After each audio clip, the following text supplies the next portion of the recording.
Film की शुरुआत इस घर में इन बूढ़े कपल को दिखाकर किया जाता है, जहां एंटोनियो और उसकी पत्नी जियोवाना डिनर टेबल पर बैठे हैं और वे अपने बेटे के बारे में बात कर रहे होते हैं। उनकी बातचीत में अपने बेटे को लेकर अजीब सी उदासी है, क्योंकि उन्हें लगता है कि एंटोनियो के बाद उनका बेटा उनके बाप की काम की विरासत अच्छे से नहीं संभाल पाएगा। पर जियोवाना को अपने बेटे पर पूरा यकीन है। इधर उनके घर से थोड़ी दूर पर एक कार खड़ी है जिसमें दो लोग बैठे हैं, एरियाना और स्टीफानो, एक युवा जोड़ा जो किसी बड़ी योजना का हिस्सा लगते हैं, और उनका एक साथी और भी है जिसका नाम है रोबर्टो। ड्रग्स के बारे में इन दोनों अनजान लोगों से बात करने के बाद वो अरियाना और स्टेफानो के पास आता है। वो उन्हें बताता है कि इस घर के अंदर एक गुप्त लैब है जहां से उन्हें माल मिल सकता है। स्टेफानो को इस बात पर संदेह होता है और वो कहता है कि इस सुनसान जगह पर लैब यह कोई जाल हो सकता है, लेकिन रोबर्टो ने विश्वास दिलाता है कि उसकी जानकारी बिल्कुल सही है और उसे बिल्कुल सही टिप मिली है। कुछ देर बाद ये बूढ़े कपल सोने के लिए चले जाते हैं। रोबर्टो, अरियाना और स्टेफानो मास्क पहनकर घर में घुस जाते हैं। रोबर्टो सिक्योरिटी अलार्म को बंद कर देता है और वे तीनों घर में छानबीन करने लगते हैं। हालांकि उन्हें कहीं भी लैब का कोई सुराग नहीं मिलता। निराश होकर वे लोग एक जगह इकट्ठा होते हैं। स्टेफानो रोबर्टो से पूछता है कि तुम्हें पक्का यकीन है कि यही वो लैब है? एरियाना भी उसे समझाने की कोशिश करती है कि शायद तुम्हें गलत जानकारी मिली है, यहाँ कुछ नहीं है। स्टेफानो और एरियाना वहाँ से जाने का फैसला करते हैं, लेकिन रोबर्टो नहीं मानता। गुस्से में वो ऊपर चला जाता है जहाँ बूढ़ा कपल सो रहा होता है। रोबर्टो एंटोनियो को जगाता है और उससे पूछता है कि लैब कहाँ है। एंटोनियो कहता है कि उसे नहीं पता वो किस लैब के बारे में बात कर रहा है, लेकिन रोबर्टो को पूरा भरोसा होता है कि लैब यही है। वो एंटोनियो की पत्नी को पीटना शुरू कर देता है और एंटोनियो पर दबाव डालता है कि वो सच बताए। एंटोनियो अपनी पत्नी को पीटते हुए देखकर टूट जाता है। वो अलमारी के पास जाकर रोबर्टो से फिर से पूछता है, क्या तुम्हें पूरा यकीन है कि तुम ये करना चाहते हो? उसकी आवाज में एक धमकी छुपी हुई थी, जैसे वो कुछ बड़े खतरे को जगाने वाला हो। पर रोबर्टो एंटोनियो से दरवाजा खोलने के लिए जोर देता है और एंटोनियो आखिरकार दरवाजा खोल देता है। अंदर जाकर वो लैब तो नहीं पाते। चमकते हीरे, सोने के गहने और नायाब पत्थरों से भरा वो कमरा उन्हें हैरान कर देता है। स्टेफानो और एरियाना रोबर्टो से पूछते हैं, ये लैब नहीं है तो फिर ये क्या है? रोबर्टो जवाब देता है, ये वो लैब नहीं है जिसकी हमें तलाश थी, लेकिन इतना सामान देखकर हम यहाँ से खाली हाथ भी नहीं जा सकते। एरियाना और स्टेफानो एंटोनियो और उसकी पत्नी को बाहर बांध देते हैं और खुद उस कमरे में घुस जाते हैं, पर जल्दबाजी में उनका एक मास्क वहीं गिर जाता है। इधर वे सभी लोग ज्वेलरीज को अपने बैग में भरने लगते हैं, लेकिन तभी उनके पीछे का दरवाजा अचानक से बंद हो जाता है। दरअसल ये दरवाजा एक टाइमर से जुड़ा हुआ था और उसे सिर्फ बाहर से ही खोला जा सकता था। रोबर्टो चिल्लाता है, एंटोनियो दरवाजा खोलो, लेकिन स्टेफानो उसे याद दिलाता है कि हमने उन्हें बांध दिया है, वो कैसे खोलेंगे? इसी बीच एंटोनियो किसी तरह खुद को रस्सियों से आजाद कर लेता है और वो अपनी पत्नी को भी खोल देता है। तभी घर के बाहर एक पुलिस ऑफिसर दिखाया जाता है जो राउंड पर निकला हुआ है। उसकी नजर रोबर्टो की कार पर पड़ती है जो उनके घर के बाहर खड़ी थी। वो एंटोनियो के दरवाजे पर दस्तक देता है। एंटोनियो दरवाजा खोलता है और पुलिस ऑफिसर उससे पूछता है, क्या आपको इस कार के बारे में कुछ पता है? एंटोनियो नाम में सर हिलाता है, पर तभी ऑफिसर की नजर जमीन पर गिरे उस मास्क पर पड़ती है। एंटोनियो की पत्नी तुरंत बहाना बनाती है और कहती है कि ये तो मेरे पोते का है। वो पूरे घर में चीजें फैला देता है। पुलिस ऑफिसर उन्हें सतर्क रहने का सलाह देकर चला जाता है। अंदर रोबर्टो, स्टेफानो और अरियाना फंसे हुए हैं। स्टेफानो चिंतित होकर कहता है कि हमें किसी तरह निकलना होगा। अरियाना कहती है कि शायद एंटोनियो और उसकी पत्नी ने खुद को आजाद कर लिया हो। अगर ऐसा हुआ तो हम फंस गए। रोबर्टो गुस्से में कहता है, अगर उन्होंने पुलिस को बुला लिया तो हमारा खेल खत्म समझो। पर इन तीनों को लेकर एंटोनियो का कुछ और ही मकसद था। एंटोनियो एक तस्वीर को हटाता है और उसके पीछे एक स्क्रीन को ऑन करता है। इस स्क्रीन की मदद से वो उस कैमरे से रोबर्टो और उसके साथियों को देख सकता था। वो देखता है कि वो लोग उस रूम में तोड़फोड़ कर रहे हैं और कमरे को नुकसान पहुंचा रहे हैं। एंटोनियो ने रोकने की कोशिश करता है और कहता है कि तुम लोग ये सब मत करो। तभी रोबर्टो को एहसास होता है कि वो कैमरे की निगरानी में है। वो एंटोनियो से गुस्से में कहता है, हमें बाहर निकालो, नहीं तो हम ये पूरा कमरा तबाह कर देंगे। एंटोनियो शांत होकर जवाब देता है, तुम लोग यहाँ अपनी मर्जी से आए थे, मैं पुलिस को कुछ भी नहीं बताऊंगा, लेकिन तुम्हें यहाँ से निकलने का कोई रास्ता नहीं मिलेगा। एरियाना एंटोनियो से विनती करती है कि हम अच्छे लोग हैं, हम यहाँ से कुछ भी नहीं ले जाएंगे, बस हमें छोड़ दो। एंटोनियो उसकी ओर देखता है और कहता है, एरियाना तुम्हारी बिल्लियों का ध्यान अब कौन रखेगा? एरियाना चौंक जाती है कि तुम्हें मेरा नाम कैसे पता है? एंटोनियो कहता है कि मैं तुम सभी के बारे में सब कुछ जानता हूँ और हाँ, मैं इसका प्रूफ भी दे सकता हूँ। स्टेफानो हैरान होकर पूछता है कि तुम्हें हमारे बारे में कैसे पता? एंटोनियो मुस्कुराता है और उन्हें बताना शुरू करता है। वो स्टेफानो और रोबर्टो के बारे में सब कुछ बताता है, उनका रहन सहन, उनकी आदतें, यहाँ तक कि उनके अतीत के बारे में भी। रोबर्टो गुस्से में भर जाता है, लेकिन वो कुछ नहीं कर पाता। एंटोनियो की बातें उसे बेबस कर रही थी। एंटोनियो आगे कहता है कि मैं तुम्हारे बारे में वो भी जानता हूँ जो तुम खुद नहीं जानते या फिर बताना नहीं चाहते। फिर वो स्टेफानो की ओर मुड़ता है और कहता है, 6 महीने पहले तुम लोगों ने मिलकर एक चोरी का प्लान बनाया था जो कैंसिल हो गया था, लेकिन तुमने वो चोरी की थी, है ना? और तुमने वो चोरी अकेले किया था, जबकि तुम तीनों ने कसम खाई थी कि जो भी काम करोगे हमेशा साथ रहकर करोगे। तो फिर स्टेफानो, तुमने अकेले चोरी क्यों की? स्टेफानो चेहरे पर मिली जुली भावनाओं के साथ जवाब देता है,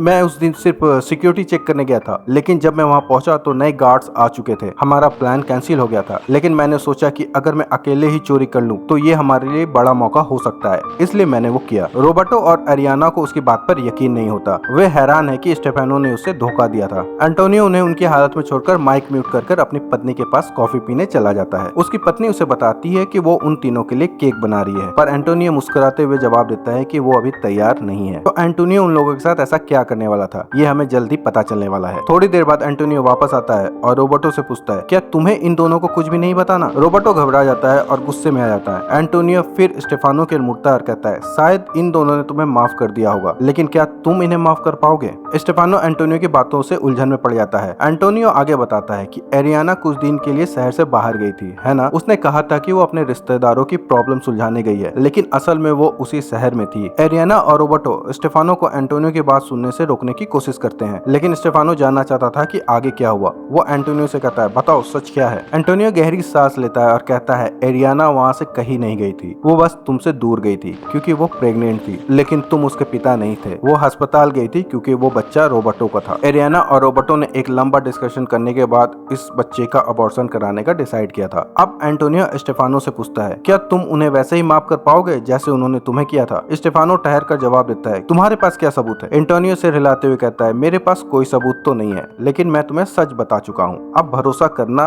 ना करना तुम्हारे हाथ में है। स्टेफानो ये सुनकर गहरे सदमे में आ जाता है और वो सीधे अरियाना से सच जानने की मांग करता है। अरियाना भी भारी मन से ये स्वीकार करती है कि एक पार्टी में उन्होंने जरूरत से ज्यादा ड्रग ले ली थी। नशे की हालत में रोबर्टो और वो एक दूसरे के करीब आ गए और जो नहीं होना चाहिए था वो हो गया। जब रोबर्टो को इस बारे में पता चला तो उसने अरियाना से झगड़ा शुरू कर दिया क्योंकि वो स्टेफानो को धोखा नहीं देना चाहता था। इसी गिल्ट के चलते उसने अबॉर्शन कराने की जिद की। ये सब सुनकर स्टेफानो का गुस्सा भड़क जाता है और गुस्से में वो रोबर्टो पर हमला कर देता है और दोनों के बीच हाथापाई शुरू हो जाती है। रोबर्टो भी गुस्से से बंदूक निकाल लेता है। अरियाना उन लोगों को रोकने की कोशिश करती है, लेकिन स्टेफानो पास पड़ी गन उठाकर रोबर्टो पर निशाना साधता है, लेकिन जैसे ही वो ट्रिगर दबाता है उसे एहसास होता है कि गन में गोलियां ही नहीं है। पर अगले ही पल रोबर्टो, जिसके गन में गोलियां थी, अपने सेल्फ डिफेंस में स्टेफानो पर गोली चला देता है। अरियाना जब तक कुछ समझ पाती, स्टेफानो दम तोड़ चुका था। गुस्से और सदमे में वो रोबर्टो के साथ झगड़ने लगती है। एंटोनियो ये सब स्क्रीन में देख रहा होता है। तभी उसकी वाइफ वहाँ आकर पूछती है कि ये शोर कैसा है। एंटोनियो उसे बताता है कि स्टेफानो की मौत हो चुकी है। उसकी पत्नी अफसोस जाहिर करती है क्योंकि स्टेफानो सबसे ज्यादा हेल्दी था। इसके बाद वो एंटोनियो को खाने के लिए ले जाती है। डिनर के दौरान एंटोनियो कहता है कि मैंने उन्हें उकसाया था, लेकिन यह बात अरियाना और रोबर्टो सुन लेते हैं क्योंकि एंटोनियो गलती से स्क्रीन की माइक बंद करना भूल गया था। इसी बीच एंटोनियो अपनी पत्नी से बातचीत के दौरान उनकी प्रोफाइल देखता है जिनमें उनके बारे में सारी डिटेल्स मौजूद थी। वे दोनों मिलकर यह तय करते हैं कि रोबर्टो का नंबर सबसे पहले रखा जाएगा और आखिरी में लड़की का। यह सोचकर वे बेहद खुश होते हैं। इधर इन दोनों को शक हो जाता है कि इनके साथ कुछ बहुत बुरा होने वाला है। इधर एंटोनियो कॉफी पी रहा होता है कि तभी उनके दरवाजे पर फिर से दस्तक होती है। बाहर वही पुलिस वाला खड़ा होता है। वो कहता है कि कुछ दिन पहले एक चोरी की रिपोर्ट आई थी जिसमें चोरों ने बेबी फेस जैसा मास्क इस्तेमाल किया था और ऐसा ही मास्क मैंने आपके घर में भी देखा है। क्या मैं उसे देख सकता हूँ? एंटोनियो पुलिस ऑफिसर को अंदर बुला लेता है। पुलिस वाले की आवाज सुनकर एरियाना और रोबर्टो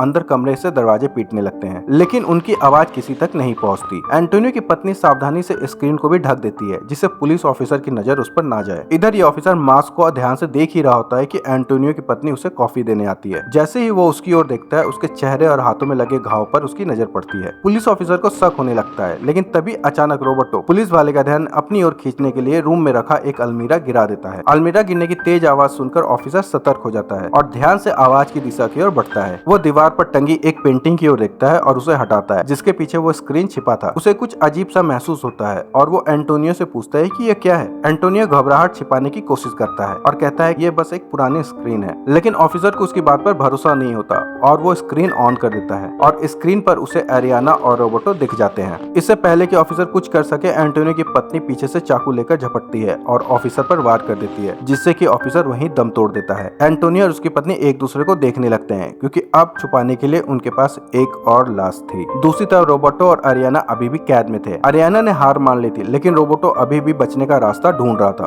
तभी उसे लकड़ी की दीवार के पीछे एक गुप्त दरवाजा नजर आता है। वे दोनों दरवाजा खोलते हैं और सुरंग जैसी एक गली में प्रवेश कर जाते हैं। जैसे ही वो आगे बढ़ते हैं, उन्हें एक लैब जैसी जगह दिखाई पड़ती है। वहाँ कुछ अजीब फाइलें पड़ी होती है और दीवारों पर ह्यूमन आइज के पोस्टर लगे होते हैं। एक बेड पर कोई पहले से पड़ा होता है, लेकिन वे उसे पहचान नहीं पाते। तभी अचानक हर जगह से जहरीली गैसें निकलने लगती है और चारों तरफ धुआं भर जाता है और वे दोनों धीरे धीरे बेहोश होने लगते हैं। दूसरी ओर वे दो रहस्यमय शख्स दिखाए जाते हैं जिनसे मूवी के स्टार्ट में रोबर्टो ने टिप ली थी कि इस घर में एक लैब है जिनमें से ये बूढ़ा आदमी सो रहा होता है। तभी उसका साथी धीरे से उठता है और अचानक से उसे मार डालता है। अब कहानी फिर से एरियाना और रोबर्टो पर लौटती है। जब उन्हें होश आता है तो वे खुद को बेड से बंधा हुआ पाते हैं। उनकी आंखें खुलती है लेकिन वे पूरी तरह समझ नहीं पाते कि उनके साथ क्या हो रहा है। यहाँ एंटोनियो बेड पर एक लड़की की सर्जरी कर रहा होता है और उसकी पत्नी उन लोगों के लिए केक लेकर आती है। एंटोनियो लड़की पर काम कर रहा होता है लेकिन उसकी सर्जरी ठीक से नहीं हो रही होती। इस पर जियोवाना उससे कहती है कि तुम्हें इसके बाद इनका भी काम करना है, तुम्हें यह ठीक से करना होगा। इसके बाद वो रोबर्टो और एरियाना को केक खिलाने के लिए आती है लेकिन रोबर्टो और एरियाना केक खाने से मना कर देते हैं। रोबर्टो एंटोनियो से पूछता है कि तुमने इस लड़की के साथ क्या किया है, तो उसकी बीवी रोबर्टो को बताती है कि एंटोनियो एक आर्टिस्ट है पर वो पिछले कई सालों से जेल में सजा काट रहा था, इसलिए उसे ये काम बंद करना पड़ा था।